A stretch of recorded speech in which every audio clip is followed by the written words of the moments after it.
পঞ্চায়েত হয়েছে দুর্নীতি। অভিযোগ, অগণতান্ত্রিক পদ্ধতিতে গঠিত হয়েছে এই পঞ্চায়েত। বিক্ষোভের আগাম খবর পেয়ে উধাও পঞ্চায়েত প্রধান। এবার তার বিরুদ্ধে হলো পঞ্চায়েত ঘেরাও ও ডেপুটেশন কর্মসূচি সিপিআইএমের। সোমবার দুপুরের এই বিদ্রোহের চিত্র হাওড়ার ডোমজুড় থানার সাঁকরাইল বিধানসভার অন্তর্গত করলা ১ নম্বর পঞ্চায়েত অফিসের সিপিআইএমের এক নেতা বলেন, গত পঞ্চায়েত নির্বাচনে তৃণমূল ভয় দেখিয়ে বিরোধীদের নির্বাচনে না দাঁড়াতে দিয়ে বিরোধী শূন্য পঞ্চায়েত গঠন করেছিল। এটি সম্পূর্ণ অগণতান্ত্রিক। পাশাপাশি আবাস যোজনা, জব কার্ড ও ১০০ দিনের কাছে দুর্নীতি করেছে এরা।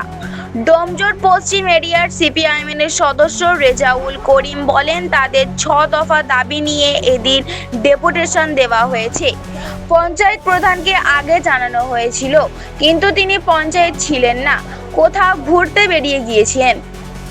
তিনি মুখোমুখি হচ্ছেন না, যা থেকে পরিষ্কার পঞ্চায়েতে দুর্নীতি হয়েছে। তিনি বলেন, আবাস যোজনায় এই তৃণমূল পরিচালিত পঞ্চায়েতে স্বজনশন করেছেন। যাদের পাকা বাড়ি তাদের আবাস যোজনার টাকা পাইয়ে দেওয়া হয়েছে। রাস্তা নির্মাণের অনুমোদন পেয়েও সম্পূর্ণ রাস্তা নির্মাণ হয়নি, সেখানেও হয়েছে দুর্নীতি। তিনি আরও বলেন, এই সব দুর্নীতি তদন্ত করে উপযুক্ত ব্যবস্থা নিতে হবে ও আগামী দিনে তারা আরও বড় আন্দোলন করবেন বলে তিনি জানান। আপনারা দেখছেন H+ সিটি নিউজ।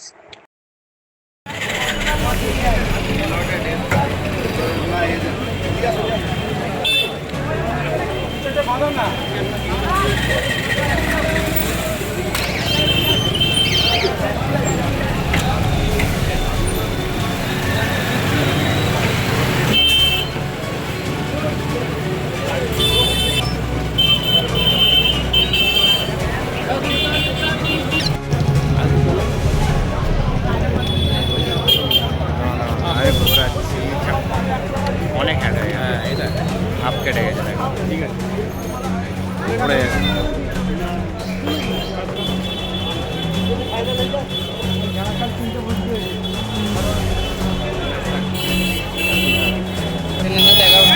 দেখেছি আমাদের এলাকায়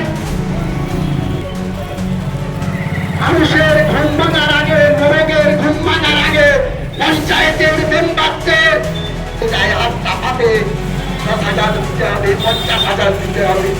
এই সব হিসাব আমরা লিখিত,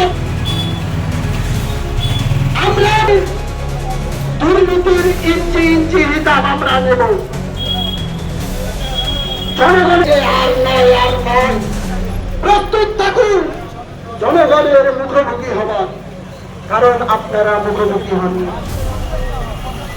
পঞ্চায়েতে নিজের অধিকার নিয়ে লড়ে এখানকার কি একটা আগাল পাগল মাতাল নাকে আছে মেম্বার, সেই মেম্বার সিনা ফুলিয়ে তাকে মেরেছে, পঞ্চায়েত থেকে পার করেছে পারি করবে। किंतु ना, नफरत की दुनिया में प्यार का मोहब्बत का पैगाम लेकर आए लाल झंडा। আমরা করলায় আর দাঙ্গা হাঙ্গামা চাই না, আমরা ভালোবাসার রাজনীতি করতে চাই, আমরা পাশাপাশি থেকে ভালোবাসার রাজনীতি করতে চাই। আজকে তার জন্য ডেপুটেশন দূর চলছে পশ্চিমবাংলা সহ গোটা ভারতবর্ষে। যাদের নামে, ধর্মের নামে বিভেদের রাজনীতির বীজ বপন করলো কারা? তৃণমূল আর বিজেপি এই রাজনীতির বীজ বপন করে গেছে। এই হকার উচ্ছেদের মাঝে, উচ্ছেদ হওয়া হকারদের মাঝে পুনর্বাসন দেওয়ার দাবিতে এই যে পঞ্চায়েত করলা ১ নম্বর পঞ্চায়েত, এটা হচ্ছে একটা অগণতান্ত্রিক পদ্ধতিতে এরা এই পঞ্চায়েতটা পেয়েছে। এরা হচ্ছে পঞ্চায়েত নির্বাচনে বিরোধীদেরকে দাঁড়াতে না দিয়ে ভয় দেখিয়ে জোর করে নমিনেশন উইথড্র করা থেকে শুরু করে একের পর এক ঘটনা সন্ত্রাস কায়েম করে এরা এই পঞ্চায়েত দখল করেছে। এটা দখলকৃত পঞ্চায়েত, এটা গণতান্ত্রিক পদ্ধতিতে যে পঞ্চায়েতে নির্বাচন হয়নি সেই পঞ্চায়েতে বসে এরা লাগাতার লাগাম ছাড়া দুর্নীতি এরা করে গেছে, যেটা সারা পশ্চিমবঙ্গে তৃণমূল কংগ্রেসের পঞ্চায়েতগুলোতে যা ঘটনা ঘটেছে তার ব্যতিক্রমী এটা কিন্তু নয়। এরা একদিকে যেমন বলছিল যে আবাস যোজনার টাকা থেকে শুরু করে 100 দিনের কাজের টাকা সব ক্ষেত্রে এরা দুর্নীতির সঙ্গে যুক্ত, এবং সরকারি সাহায্যপ্রাপ্ত যে সমস্ত কাজ সরকারি কল, সেই কল হচ্ছে সদস্যর বাড়িতে বসে গেছে, যেখানে হচ্ছে সাধারণ খেটে খাওয়া গরিব মানুষ তারা জল ব্যবহার করার জন্য যে কল অ্যালটমেন্ট হয়েছে সেটা গিয়ে বসে গেছে তৃণমূল কংগ্রেসের সদস্যর বাড়িতে। আমরা বলছি অবিলম্বে এর পূর্ণাঙ্গ তদন্ত করতে হবে এবং তদন্তর ভিত্তিতে সেই সমস্ত দুর্নীতিগ্রস্ত পঞ্চায়েতের সদস্য, পঞ্চায়েত প্রধান সহ সবাইকে তদন্তের আওতায় এনে, আইনের আওতায় এনে তাদের বিচারাধীন করতে হবে এবং তাদেরকে জেলে ভরতে হবে। নয়, আপনারা জানেন মূল দাবি হচ্ছে আমাদের 100 দিনের বকেয়া যে বাকি রেখেছে সেই বকেয়া টাকা অবিলম্বে মেটাতে হবে। তার জন্যে আমরা পঞ্চায়েতে ডেপুটেশন দিয়েছি।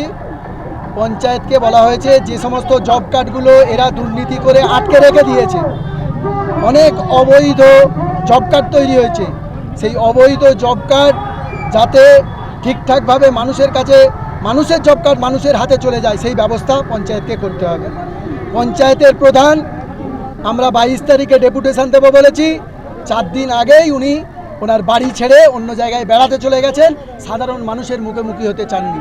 তাহলে এর দ্বারা প্রমাণিত পঞ্চায়েতে দুর্নীতি হয়েছে। আমাদের আরও দাবি আছে, সে দাবি হচ্ছে এই যে আবাস যোজনার টাকা পাহাড় প্রমাণ দুর্নীতি হয়েছে। 584 জনের নামে ঘর অ্যালটমেন্ট হয়েছে, ম্যাক্সিমামটাই গরিব মানুষের ঘর পাওয়ার কথা যাদের কাঁচা বাড়ি, কিন্তু আমরা দেখতে পেলাম কি আদতে যাদের পাকা বাড়ি 2 তলা 3 তলা আছে তাদের বাড়িতে টাকা গেছে। মেম্বারের ভাই ভাইপো ভগ্যদের টাকা দেওয়া হয়েছে, তারা বাড়ি পাওয়ার যোগ্যতা তাদের নয়, কিন্তু তার সত্ত্বেও টাকা দেওয়া হয়েছে। আমরা বলেছি যারা ঘর পাইয়ে দেওয়ার নাম করে টাকা নিয়েছে সেই টাকা অবিলম্বে ফেরত দিতে হবে, এটাও আমাদের দাবি ছিল। ইনকমপ্লিট রাস্তা বোর্ড মেরে দেওয়া হয়েছে, সরকারি ক্ষেত্রে টাকা উঠিয়ে নেওয়া হয়েছে, কিন্তু সেই রাস্তা ইনকমপ্লিট, সেই রাস্তাকে আমরা বলেছি 3 মাসের মধ্যে কমপ্লিট করার ব্যবস্থা করতে হবে। এই হচ্ছে আমাদের দাবি। ওনারা বলেছেন আমরা আপনাদের দাবি দাবা শুনছি, যে দাবি আমাদের পক্ষে সম্ভব হবে আমরা পালন করব, যে দাবি আমাদের পক্ষে সম্ভব হবে না আমরা উদ্যোতন কর্তৃপক্ষ মানে ব্লকে এসডিও অফিসে এগুলো জানাবেন ওরা। আমরা এই দাবি আমরা copy forward to DM, SDO, BDO সাহেবকেও আমরা করব, পঞ্চায়েত দপ্তরেও করব, পঞ্চায়েতের যে সচিবালয় আছে আমাদের রাজ্যের যে পঞ্চায়েতের সচিবালয়, মন্ত্রীর সচিবালয় আছে সেখানেও আমরা জানাবো। দুর্নীতির পাহাড় প্রমাণ দুর্নীতি করে দিয়েছে। প্রধান নেই, প্রধানের সঙ্গে কোনো যোগাযোগ হচ্ছে না আমাদের। আমরা একাধিকবার পঞ্চায়েতে এসে ওনার সঙ্গে চিঠি দিয়ে আমরা থাকা সত্ত্বেও আমাদের সঙ্গে মুখোমুখি হওয়ার কথা বলার জন্য আমরা অনুরোধ করেছিলাম। আপনারা দেখেছেন এখানে কেউ উচ্ছৃঙ্খল ছিল না।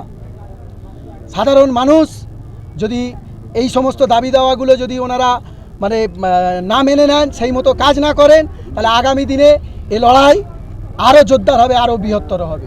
আমি রেজাউল করিম, সিপিআইএম ডোমজুর পশ্চিম এরিয়া কমিটির সদস্য, আর একজন আছে আমাদের পার্টির নেতা এরিয়া কমিটির সদস্য সৈকত ব্যানার্জি। বাকি